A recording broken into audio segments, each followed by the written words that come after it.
معروف في الصومال مثل ما قلت هناك انقسام.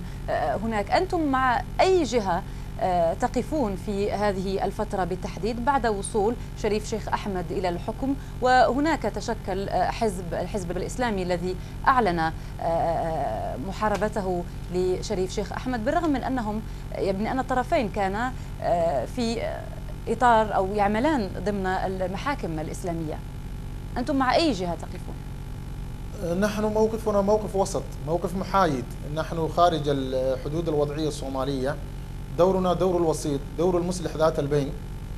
لكن أريد أن أقول للإخوة الصوماليين: يا إخواني، هناك فرصة حاليا في الصومال تتمثل فيما يلي: 1. فشل المشروع الإثيوبي الأمريكي في الصومال بانسحاب القوات الإثيوبية. 2. الشارع الصومالي جاهز لتطبيق الشريعة الإسلامية وتكوين دولة إسلامية صومالية. 3. لا يوجد تيار آخر منافس مع الإسلاميين، يعني ليس هناك تيار اشتراكي ولا تيار علماني ولا تيار قومي ولا تيار وطني.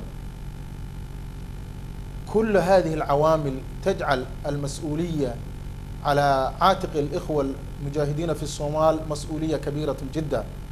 فأنا أطلب من إخواني أن يستفيدوا من هذه الفرصة، وحتى نستفيد من هذه الفرصة أريد أن أسلط الأضواء على المشكلة الأساسية في الصومال. نعم.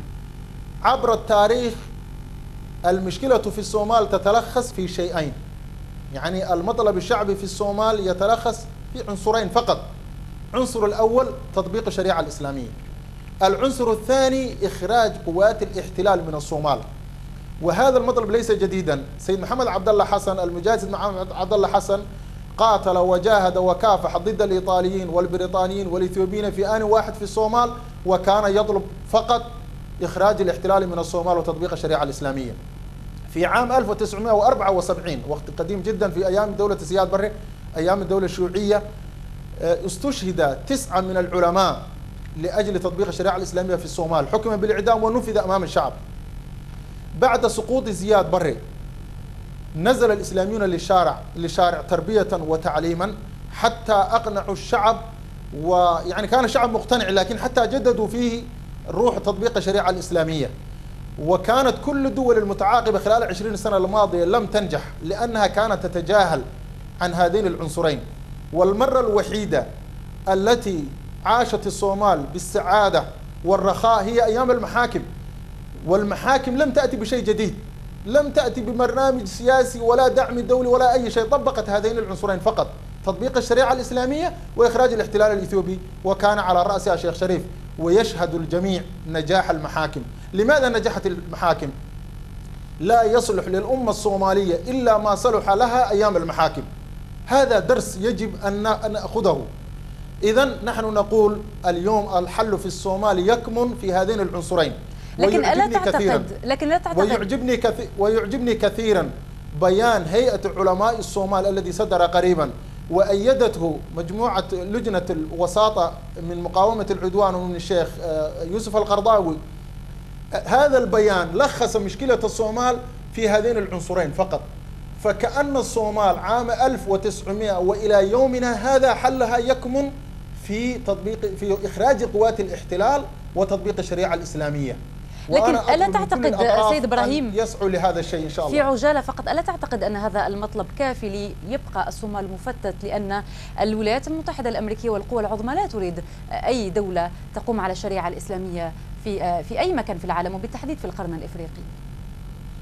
والله يا أختي، الصومال لم يعد يهدد بأمريكا ولا بإثيوبيا. الصومال 20 سنة عاشت بوضع لم يبقى لديهم شيء أصلا إلا المبادئ. الأمريكان دخلوا في الصومال عام 93 بإعادة الأمل، 48 دولة دخلت، ماذا عملوا؟ هل نجح مشروعهم؟ خرجوا خائبين. إثيوبيا تدخلت والآن خرجت خائبة.